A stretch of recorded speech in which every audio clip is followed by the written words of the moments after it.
Film Studios, the only podcast that takes you inside the mind of two film studio executives as we unravel and then re-ravel the best that Hollywood has to offer. I'm Isaac. And I'm AJ, and this week in our Biopic special, we made sure not to spoil the ending of the films by refusing to research whether the subjects were dead or alive. But before we could get into something new, it's time for something old as we check in on our last feature in Box Office Report. Last week we released the film The Magician's Nephew, a sort of prequel to the Chronicles of Narnia that is obviously one of C.S. Lewis's books, but never seems to get made. Yep. And we decided, just, without reading the book, we'd just make our own version of it. How did that go? It went fine. We released the film. We said at the end that 5 minutes before the film end, we're going to make a huge palette shift, art direction shift. Yes. To make it match the next film in the series, which was The Lion, the Witch, and the Wardrobe.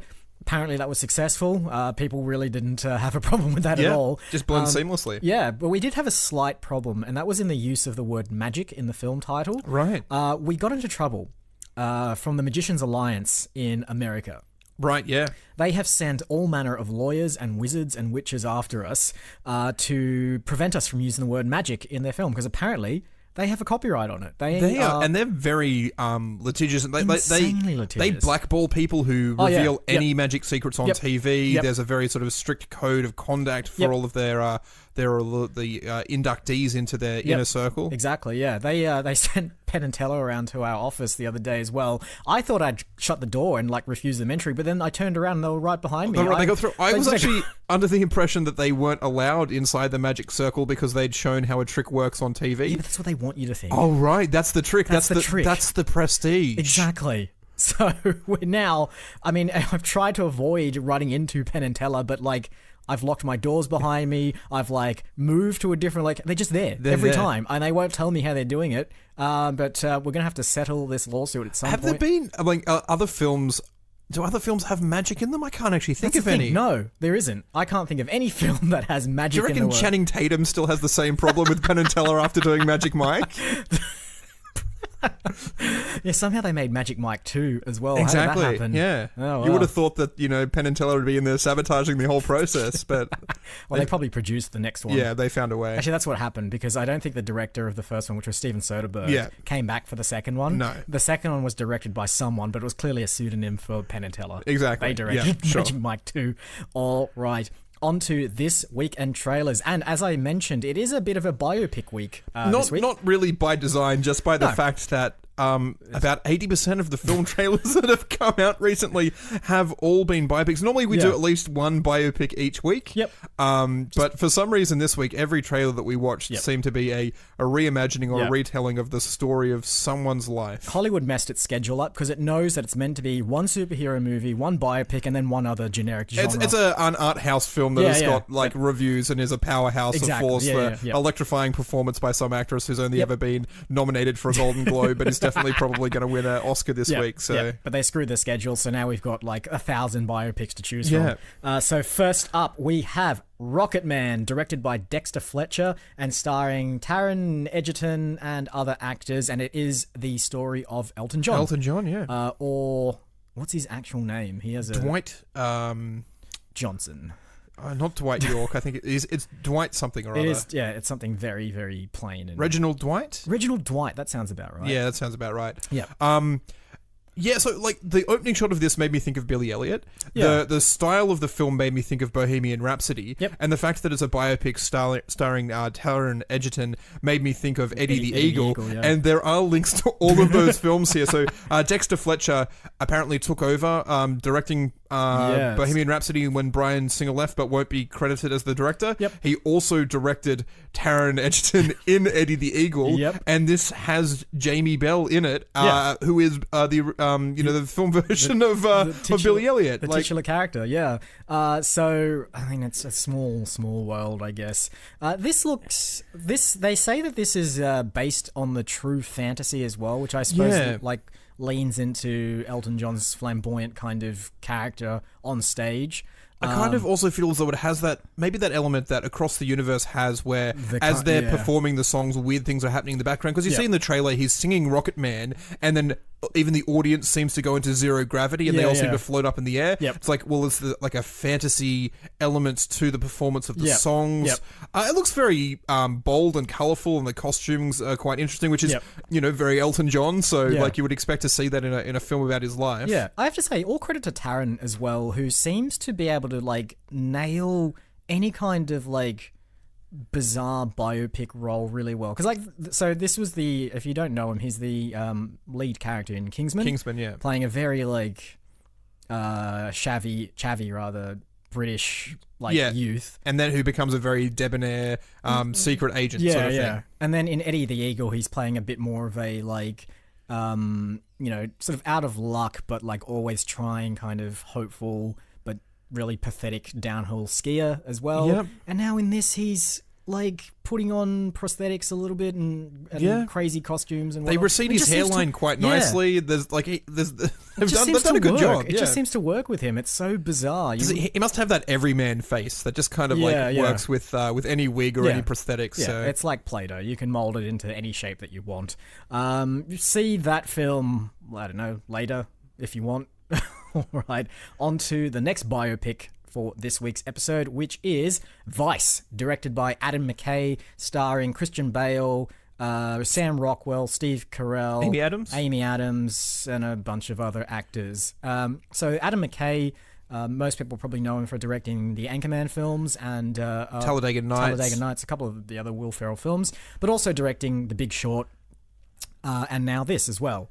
So films that are like dramas, I guess, but have a lot of like lighthearted elements. Which Vice seems to be also doing. This trailer looks fun in a way where it's like stylistically kind of like edgy and cool, and it's got some interesting sort of graphical elements, some tight sort of quick snap cuts. And for a film that's about Vice President Dick Cheney, it kind of feels a little bit out of place. Really does. You wouldn't know that it's Christian Bale in like a... I'm not sure if it's a fat suit, because you see him with his shirt off at one point and he's put on a lot of weight. It's not a fat suit. Christian Bale's sort of renowned for doing stuff that. For his transformations. Transforming between films. So he has actually put on all that weight to play Dick Cheney. That guy, he's gonna kill himself for his acting career at some point. But yeah, he's doing a very like slick, conniving kind of job as Dick Cheney.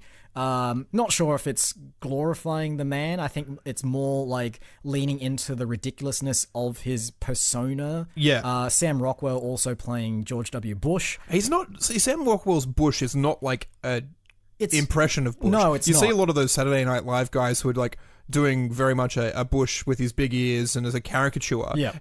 Sam Rockwell's just playing a guy, and if you didn't say this is George W. Bush, he's not doing an the top accent. He hasn't gone heavy on the prosthetics to make himself look like the character. It's just enough to hint at it without being making it look farcical. And Steve Carell's playing Donald Rumsfeld as well. And again, just sort of like minimal stuff applied to him to make him look like the character, but it's just enough to get it sort of across the line.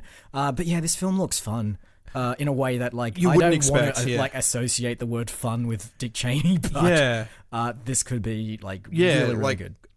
I just hope that the script is quick-witted, it's funny, it's sharp, rather than like I feel as though again I have a lot of criticisms of Will Ferrell and as directed by Adam McKay, where they just like they just roll the camera and they're like, Will Ferrell, say something funny and we'll try and cut a film into your lines. It's interesting as well you mentioned Will Ferrell, because he was renowned for his George W. Bush impression on SNL back in the day, and he is a collaborator with Adam McKay, so it's sort of like, I suppose that's why you can't really put him in that role. Can you imagine the angry phone call that Will Ferrell gave to Adam McKay? It was like, you're doing a film and it has George W. Bush in it and you didn't cast me as George Bush. I thought we were friends, Adam. I thought we were tight.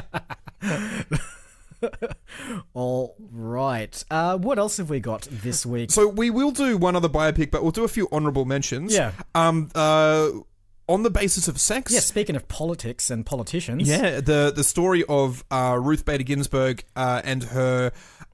she did an overhaul of the legal system, picking out actually sexist laws that discriminate against women on the basis of gender, or on the basis of sex, as the film is called, and her struggle coming up through a very male-dominated legal both professional and even in university studying for that degree. Yeah, and also actually talking about that, I think one of the focal points of this film as well is how a male was discriminated in terms of like a custody case as well. So this was in a case where someone was designated to be a carer for someone with a disability. Yep. That person had to be female, looking after a male person. Yes. And the case was that there was a male carer caring for the wife who had medical disabilities. Yes. And in doing so, like, the judge ruled against them because that was the law, and she's just like, well, no, this is a landmark case wrong, because the law is wrong. So the judge wasn't wrong, the law is wrong. Yeah. So this is sort of her rise through the political ranks as well as a tour de force, I guess, in American politics and American history.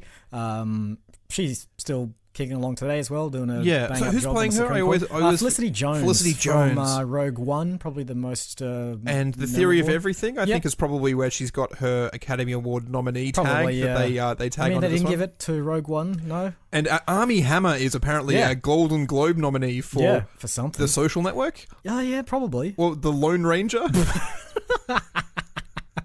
No, it was The Man from Uncle. The Man from Uncle. Yeah, that was the one. So yeah, that's. I mean, it looks kind of. It looks like a bad television it looks like a movie. Really bad television movie, so we won't say much. We won't talk about that one. And the other one we will touch lightly on is Colette. Colette, with yes. Keira Knightley, who is playing a turn of the century French author. Yep.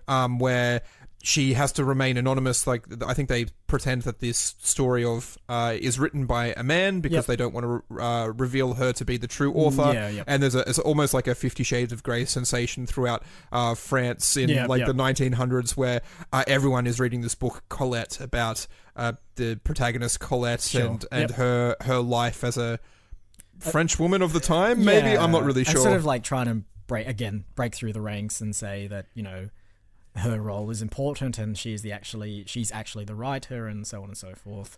Apparently one of the best performances of Keira Knightley's career. It's tour de force, based on an untold story. The same tropes and cliches that you see in every biopic the trailer. The dramatic turns, the looking into the mirror, the something is burning kind of thing. You know, the shots, they're all in all of these period films.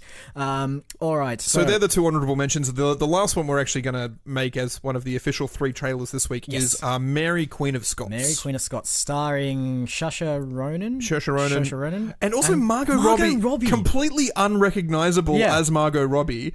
They've given her she's recognisable as Queen Elizabeth. Yes. She's not recognisable as Margot Robbie because they've given her like this prosthetic kink to her nose. Yeah. They've given her contact lenses that make her eyes look pale. They've made her hair red. Insanely white as well, like pale beyond anything. She looks a little bit like the Alice in Wonderland. Queen of Hearts. Queen of Hearts, honestly, like it's that white. So yeah, I was just like, who is this actress? I've never seen her before in my life. And then like at the end, it's like Academy Award winner Margot Robbie. I'm like, what? All right. You're crazy. So this is a historical biopic about Mary Queen of Scots, played by Saoirse Ronan, and her kind of. I think the film basically starts with her death, which was instigated by the Queen of England. Spoilers. Hey. Yeah. I didn't read about that. No. I'm just basing that on the film. So who knows? It could have been different. Could have been. But basically, it's about sort of the power struggle between Scotland and England at that time. Both ruled by queens, which I think they say in the trailer. In history that is ruled by kings, there was a time when queens were the dominant force, and it's the struggle between Queen Elizabeth and Mary Queen of Scots. Yes. So sort of Mary Queen of Scots seems to be the more not optimistic, but the more sort of energized, ready for a revolt kind of powerhouse leader, whereas the Queen Elizabeth is sort of portrayed as a more conniving, more cold. Yeah, I mean, I suppose it depends on the perspective. I think Elizabeth the Golden Age dealt with this from Elizabeth's perspective, and it was a little bit different. This was the young upstart who's wreaking havoc by putting a claim on the throne and disturbing the established power. Yeah. There's also seems to be overtones in here where David Tennant shows up and says that we have 2 queens and I don't want to be ruled by a woman, rah. And he's very much the naysayer. So you also have there's a struggle there where there's a bunch of men who are also trying to lay claim to both those thrones as well. Yep. it looks very art housey in a way where the Vice by Dick Cheney is very sort of stylistically very fast and smart. This looks very much like, oh no, we're going for horses riding through fog-covered dells. We're going for shots of the immaculately recreated Houses of Parliament. That's right, we have got people who have embroidered logos on dresses to make it exactly historically accurate. It almost goes for the Schindler's List style. The only color you see in this film is the red hair of there's a shot there right at the start where she's wearing a black dress and they sort of tear it off and she has red underneath, so it seems to be going very much in that style of, because both Elizabeth and Mary Queen of Scots in this are red-haired women. I think in history they are cousins, and so they both have a claim to the throne, so maybe they share that. I think that's the whole point of this film as well, and it's sort of about the power struggle between those two. Cue drama, cue action, cue executions, and so on and so forth. Yeah. So see that later this year if you want. All right, those are the 3 trailers and a bit for this week's episode. And a few more, Yeah. But before we can do anything with those, we're going to have to take a little walk over to the green. Let's go.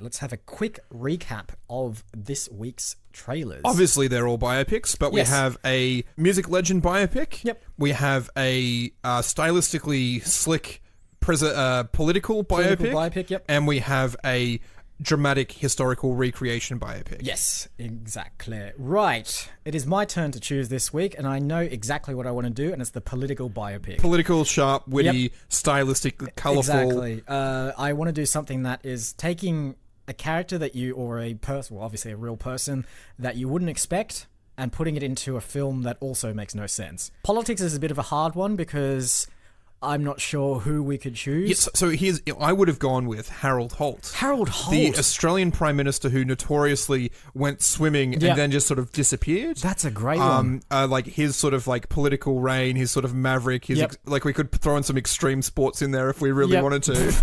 That's right, because there's so many theories as to what happened to Harold Holt. I think apparently someone was saying there's a Japanese submarine went into the harbour and kidnapped him. He was a secret communist. Right, okay. And submarines came and took him away, which I believe was used in Hail Caesar, the really? Coen Brothers film.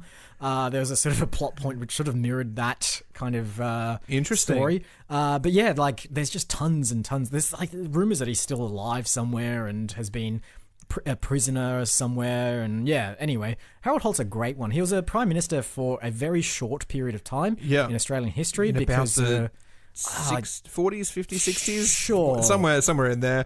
I'm sure our international listeners will not be aware of Harold Holt, but you're about to be aware of Harold Holt. There's 3 of them, so we'll educate you. So that was 1960. 1966 to 67. So he was only in power for a year and a bit, really. Yeah. Or nearly 2 years before he took a swim and never came back. I think that's probably about as much research as we need. That's all we need, yeah. I was about to ask, did he have any strong political views? Were there reforms that he tried to put in? But really, doesn't matter. Those facts would just cloud our judgment in making an entertaining film. So, I mean, this is the thing, right? So most people, at least most Australian people, know that Harold Holt went missing as a result of swimming. Yeah. So I don't think we need to put that at the end of the film. No. I think we need to put that at the start of the film. Really? Like, so the turning point, that point of no return becomes...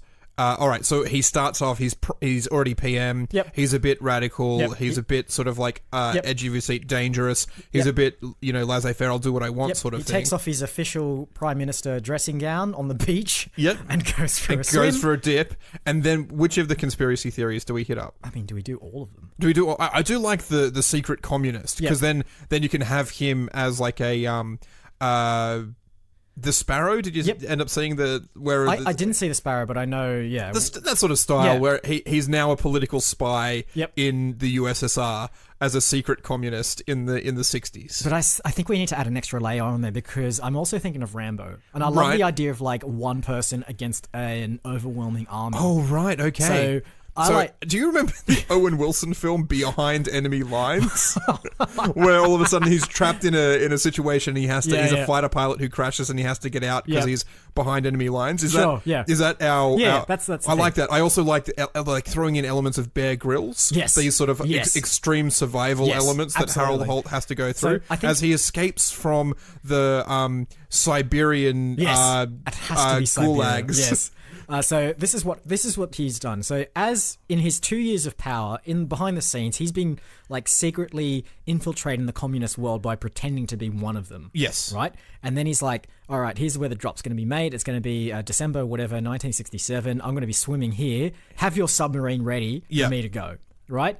But the thing is, he does that. They capture him. He's like, right, great. I'm aboard. I'm now a spy. Right. But then they turn on him and say, oh no. No.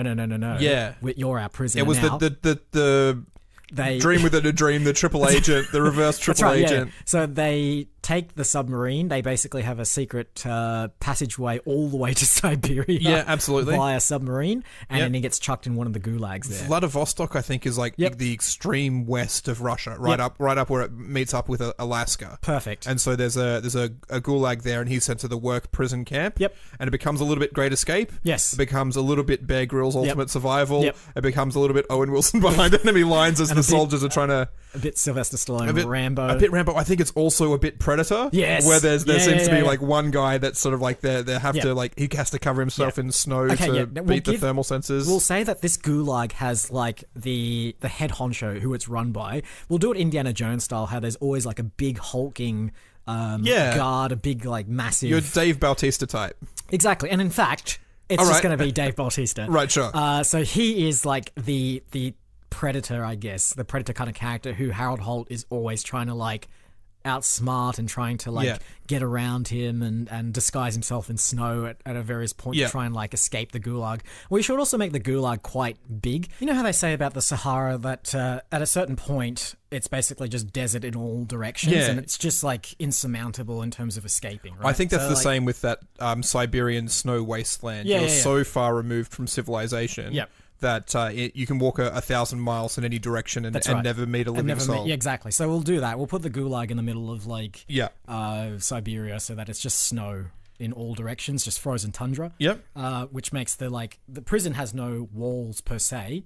Because the wall, they don't need it. It's vast. Like they don't even have to wear chains. They're not locked in. Yeah, it's just like good luck. You can try and run away if you want to. Yep. You will not survive. Exactly. There's no food, no water, no nothing. So Harold Holt has to develop a plan where he has to like raid the food stores of Dave Bautista's like elite security guard to try and get like supplies for his escape.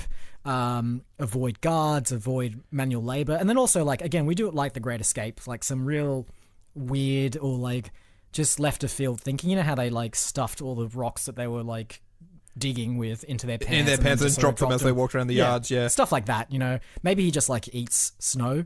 Yeah, maybe that's like his like way of covering up. Yeah.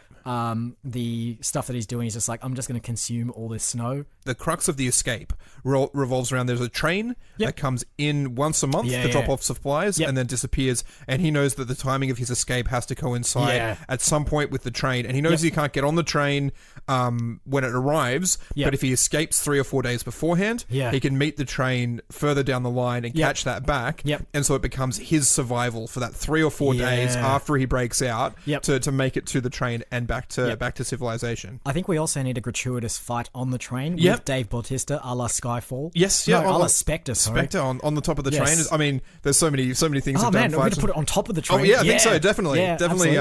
I think Harold Holt also needs like a best friend offsider, a little kind of like someone he befriends. Who escapes with him, and then when that person dies because Dave Bautista kills him, there's an emotional response there. I actually really like this. This is great. We need to like make it whippier. We need to make it smarter. I like that Vice sort of like it's got Vice has almost got like an Ocean's 11 style sort of like that's what we need to bring in here, snappiness to it that I think that is kind of missing. This is a bit like the Great Escape is a bit sort of like there's a bit with the but it's not for sort of like look how cool we. I mean it is. It's Steve McQueen, so like it is. Look how cool we are. We do need an Ocean's 11 style like planning stage. Definitely. Needs to have interesting graphic transitions and cuts and interesting framing and stuff like that. The thing is, so Harold Holt went missing in the late 60s, right? So, like, we'll bring in the 60s style aesthetic. All right, as well. okay. It's got, I like that. I like that sort of super sort of. Are you going for like a flowery, saturated kind of within the context of a Siberian wasteland. Exactly. Yes. Yeah. Feeling very like sort of Quincy Jones style psychedelic, funky kind of. We'll get those funky soundtracks. James Brown, well. James Brown has definitely got a track here on the soundtrack somewhere. In fact, I think we need to incorporate James Brown into this, right? Oh, right, okay. So the music of James Brown, I think, is used as either a distraction or as a. Oh, I've got it. Here's a good one. Someone has a record player. Harold Holt steals the record of James Brown and sort of craftily embeds a hypnotic suggestion into the record itself, a la like what communists did, I guess, from his communist strain. And when he plays it back on the loudspeaker, he and his partner are sort of like maybe learned how to like avoid it, or possibly maybe it's more like the outside is sending secret messages through James Brown's records, and if you play it backwards, you can hear the secret and they're like, oh, well, this is the day, because normally the train arrives on a random day, right? So they can't ever plan their escape. Whereas if like they're getting sent messages on these James Brown discs, and so if they play it back, Friday at 2 p.m. and it's just like, okay, and then they play it forward. It's like, oh, get on up. It's like, the secret Russian spy guards. I think your reverse James Brown was far more spot on than your normal James Brown. That's all right. I can do reverse. In fact, I think someone was saying once, if you want to do a Russian accent, just pretend like you're speaking in reverse. Oh yeah, that works. And you get a lot of those. We'll tell Dave Bautista that, because exactly, he will be Russian. Yeah, and I think that like he needs to then accidentally play the thing backwards, which is why he ends up on the train later on in the film. Right, so they think they've escaped. They think that like Great Escape has worked. They're home free. But then they like turn around and like Dave Bautista's just standing there behind them, picks them sort of both up by the scruff of their neck and like throws them upwards through the roof of the train, and that's how they end up on the on the roof of the train having their sort of massive fight. I'm assuming that the train roofs are made out of wood, and probably they can bust through it with relative ease. And then gratuitous. So we mix in the like cool, slick Ocean's 11 style, funky whatever, with like Rambo style violence. At least at the end. There's definitely elements of both of them in there. There's a heist there. They have to break into the food stores, like you were saying. So there's a planning of the heist. There's definitely a surviving in the wilderness for a couple of days, having to cover themselves in snow, having to.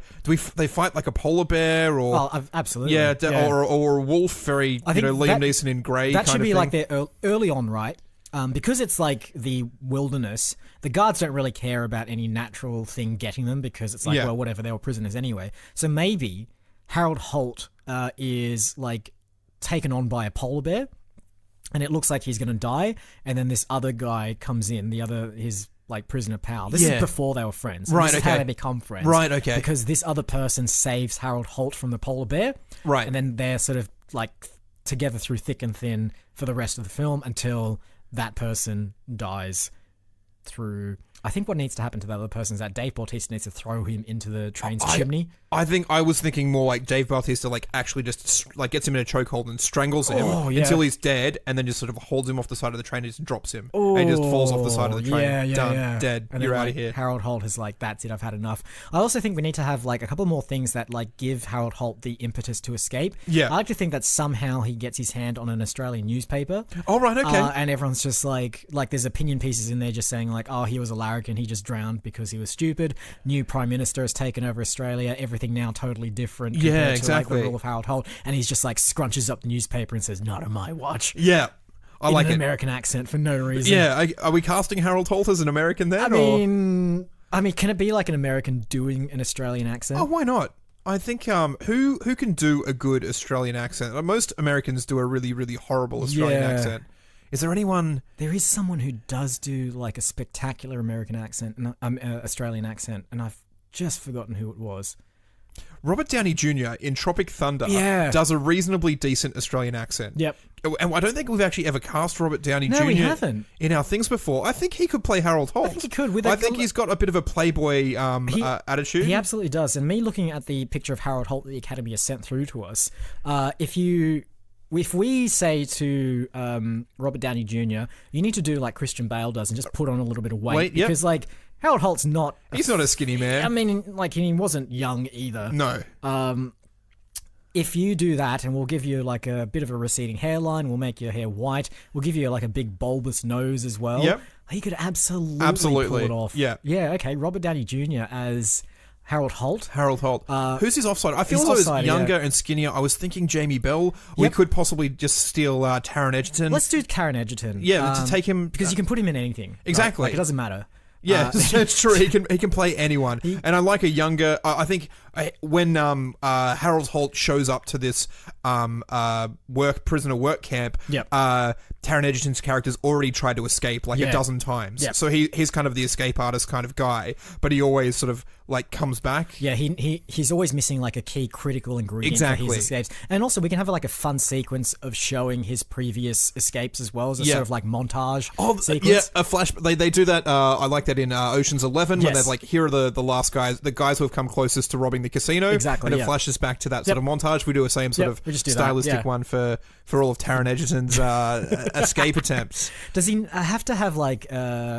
is his character just a nobody, or do we actually make him a somebody? I think there is a hint that he's like an MI6 spy. Oh, but it's like it's so top secret that even he can't tell Harold Holt. Yep. But you get the senses of that. I also like the ideas of like maybe he's missing toes through frostbite and stuff like that. So like he's kind of a bit battle scarred and battle worn, and we can CG out some of his like fingers or something like that. So the only problem we need to deal with is that as we all know, Harold Holt never reappeared. That's true. Never found his body. The mystery of what happened to him was never solved. It was chalked up to he got lost at sea, he drowned. But that's, I mean, like, this is now the true untold story of what actually happened. Yeah. But he never returned to Australia. And why is that? Do we do like the Inception spinning top at the end? Was like there's a point there where he's like the train's going across a bridge, the bridge is collapsing. He has the chance to jump off, and then he jumps off, and he's like about to grab onto the cliff face, and we freeze frame it, and he's just like style, all Rocky style where they're punching each other, just sort of Butch Cassidy and the Sundance Kid does a freeze frame, and he's like, is he gonna goes black and white? Is he gonna grab onto the cliff face and survive? Is he gonna fall to his death? Yep.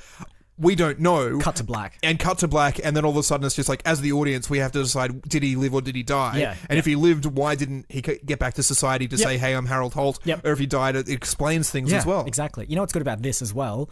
At some point a couple of years from now, someone will make a crappy sequel to this film that's still like from the executive producers of the first film, but really has nothing to do with the cast. It'll be recast, new director, and it will just like explicitly explain what happened after that like last sequence in our film. And we'll make extra money on top of that. Exactly. Just like Magic Mike 2 did,